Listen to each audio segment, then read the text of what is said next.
The next question says, a stone is dropped from the top of a tower when it is fallen by 5 meters from the top.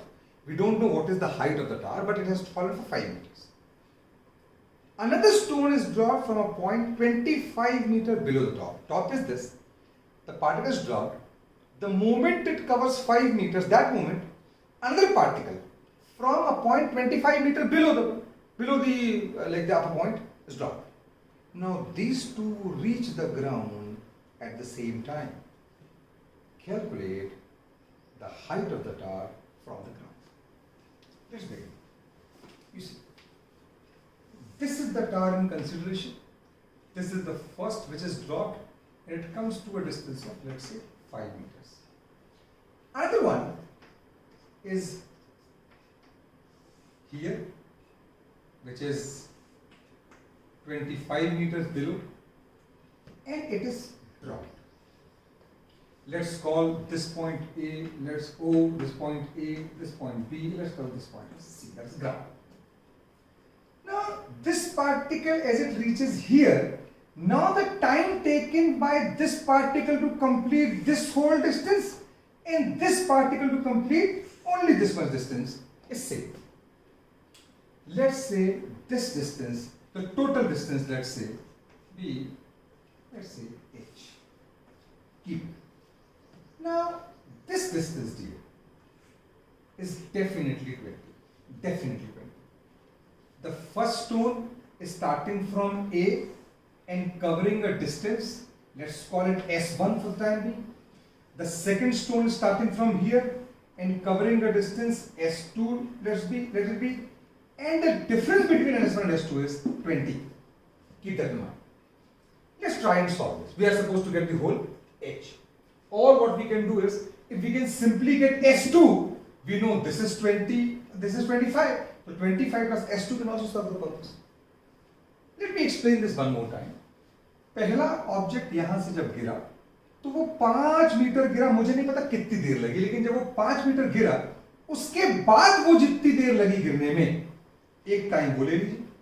और जब वो 5 metre गिरा यहां पहुंचे और किसी ने यहां से दूसरा ड्रॉप कर दिया, कहां से? यहां से 25 मीटर नीचे से, यानी यहां से 20 मीटर नीचे से ड्रॉप कर दिया।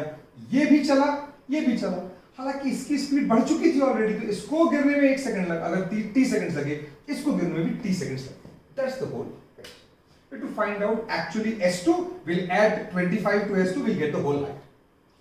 Let's see for let's say S1, what is your? So S1 will be equals to ut plus half at square. But what u? यहां पर इसकी वेलोसिटी जितनी हो चुकी है इस पत्थर की यहां आते आते, वो इसका u होगा, क्योंकि हमारे लिए अभी कौन सा पोर्शन हम स्टडी कर रहे हैं? ए से लेके सी का पोर्शन स्टडी कर रहे हैं। तो सबसे पहले हम क्या करते हैं? सबसे पहले हम निकाल देते हैं पहले वाले ऑब्जेक्ट की ए पर स्पीड क्या होगी। तो हम डिफाइन कर देते हैं यहां पर, हम लिखा for motion from O to A, what we have, u equals to 0, s is equals to 5 meter, acceleration is equals to 9 point या 10, इसका शायद आप 10 ले सकते हैं प्रोबेबली। मैं देख लेता हूँ 10 कहाँ होगी। हाँ, उन्होंने कहा है कि g को 10 ले लीजिए, तो मैंने 10 ले लिया। तो a is equal to plus 10 metre पर सेकंड स्क्वायर, और टाइम है तो हमें स्पीड निकालेंगे कि कितनी स्पीड हुई यहाँ तक। तो हो जाएगा v is equals to v square is equals to u square plus 2s। तो 2s, तो u तो 0 है, v square is equals to 2 into 10 into 5, तो v is equals to आ जाएगा 10 into 10 का स्क्वायर रूट, यानी कि 10 मीटर पर सेकेंड। ये क्या आ गया? ये आ गई स्पीड पहले वाले ऑब्जेक्ट की जब वो पॉइंट ए से गुजर रहा। अब for motion from A to C, किसके लिए? पहले पत्थर के लिए, ए से सी की बात करें तो क्या हो जाएगा? डिस्टेंस हो जाएगा s1 is equal to ut, ut के लिखा जाएगा कितना? 10t, प्लस क्या होता है? हाफ ए टी स्क्वायर, तो plus half g t square आ गया। Equation number 1 for the motion from A to C for first stone. Now for the motion from B to C for the second stone. So for motion from B to C, देखिए क्या हो जाएगा, इसके लिए second वाले के लिए तो ड्रॉप किया है यहाँ से, इसको तो फेंका नहीं, ड्रॉप के तो इनिशियल वेलोसिटी इसकी जीरो होगी, तो S2 इक्वल्स टू क्या आ जाएगा, ut plus half at square. Notice कीजिए S2 मैंने अलग लिया है, ये मैंने जीरो लिया है, a भी मैंने g लिया है, लेकिन t भी मैंने सेम लिया है।